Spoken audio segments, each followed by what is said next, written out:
So one of my fans mentioned that Slayer was quitting, and I hadn't realized that that actually was going to happen. And upon knowing that is actually a fact, it was definitely that's definitely excuse you, that's definitely shocking news because I always view Slayer as the type of group that they just maintained and kept going, very similar to Metallica. But I do understand why Tom Araya would make that decision. I mean, if I'm correct, I think he had neck surgery, and he might just be feeling it physically at this point right now, where you know I can relate to him with touring. Touring is a pain in the fucking ass. I know you fans love it, but man, it's so much work. You know what I mean? Like sometimes you just want to chill at home. You know what I mean? You get that fresh crib. Some of these dudes, I'm assuming Tom Araya lives in a house that he owns at this point. He wants to stay home with kids. He wants to just, he loves Slayer, but he doesn't want to have to deal with the tour grind, because the tour grind in some ways is still like when you fucking started. You know what I mean? You're still getting on them planes and them, in them vans, and you still got to deal with the fucking sound man and all that. And of course, it's glorious and it feels great at times, but there's a lot of times where it feels like it's a job. You know what I mean? Like as much as you love your fans, all that work to get on that stage, it's tough work. And you're talking about a dude that plays bass and sings at the same time. But on the flip side, first thing I think about is Metallica. You know what I mean? And how much James Hetfield is killing it right now. And how Lars fucking destroys it. I mean, these guys live are just fucking incredible.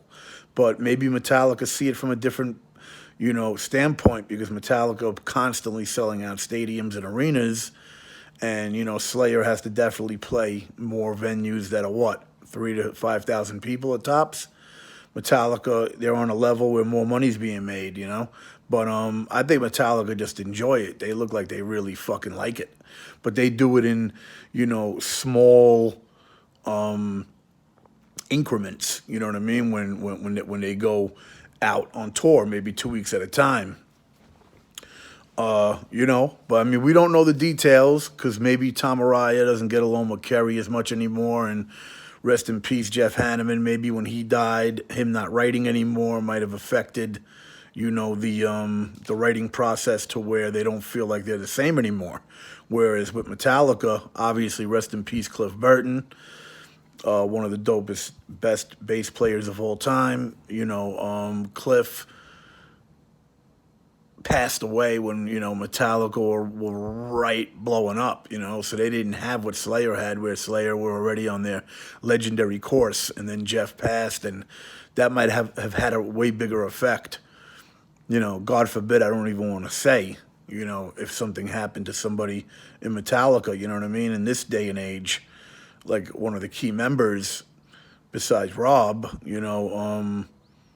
think about it, you know what I mean? It could have a devastating effect. So, Metallica have had Kirk, Lars, and James, all this time. So, and James is, one of the main writers, basically, who writes most of the stuff, obviously, along with Lars. So, they have that dynamic. It never left. You know what I mean? Where in Slayer, maybe Tom feels like that the Jeff Hanneman dynamic, it's gone now. And maybe he's losing interest. Plus, Metallica seemed to, at least over the years, they did a lot of experimenting, right? They did the Lulu shit, which I think sucked. And I love Metallica. It's my favorite band. But the Lulu shit, I don't get it. It wasn't good. Not from what I heard. Lou Reed, respect to him, legendary from, the 60s, but I don't think he knows what the fuck he's doing to be able to fucking collaborate with Metallica. That was a bad choice. I would rather see Tom Araya collaborate with Metallica. You know what I'm saying? That would be something more in line with what I would want to see. But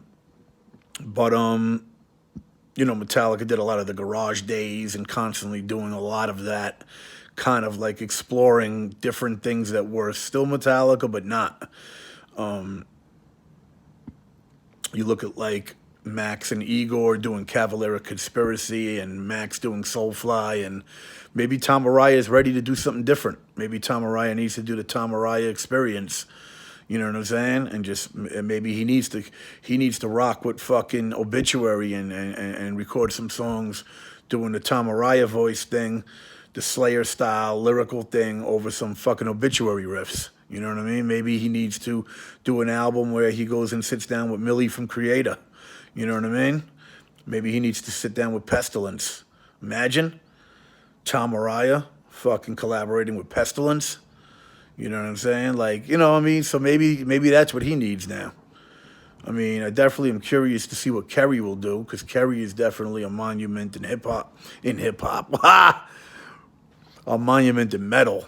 You know what I'm saying? And fucking, yeah, man. I mean, in the end of the day, it's sad to see that, because I don't know if there'll ever really be a day where Metallica just say they're not gonna fucking do it anymore. I think Metallica are just so fresh. And I mean, they just look so good nowadays, the way that they play. It's like back in the days. Like, you know, they play like fucking like they're in their 20s. They definitely love what they're doing, you know what I mean? James definitely worked out his beefs with